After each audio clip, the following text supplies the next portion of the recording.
Jaz sem bil aktiven že 20 let prednje je to nastopilo v okviru katoliških izobražencev.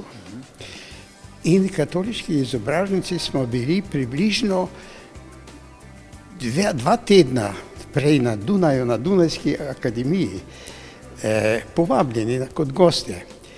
In tam je bil tudi Peterle in takrat je on že bil predsednik krščanskih demokratov.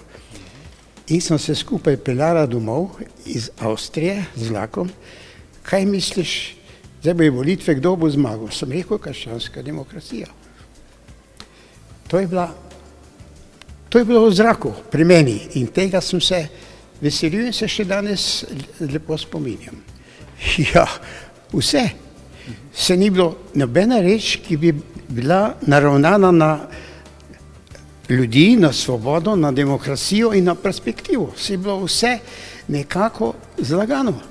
Jaz sem se takrat to zavedal sem se že prej, že kot mlad fant. Jaz sem bil med vojsko z družino izseljen v Nemčiji in ko smo prišli domov, 45. leta, smo prišli v Titovo Jugoslavijo, kakor so nam takoj na Jesenicah pa Radovljici povedali. In ko smo poslušali te prve komisarje tam, smo takoj vedeli, da lažejo. Koliko je ura, ne? Točno. Moja mama, moj oče je rekel, laže, ko smo nehali poslušati. Ne? Mi smo tisti, ki smo prišli iz Nemčije, smo morali poslušati najprej to pridigo. Ne? Mama je pa rekla, kdor pozdravlja s pestjo, od tega ne moreš nič dobrega pričakovati. Ja, zelo podoben čas je glede tega. Malo je dezorientirana ta Evropa in nimamo tako modrih in tako, bi rekel, trdnih voditeljev, kot ste bili takrat, od Adenauerja, de Gasperija in Schumana naprej. To nam sedaj manjka. Manjkajo nam jasne perspektive, izrečene od ljudi, ki nekaj so, ne? Tega ni. Ja, seveda.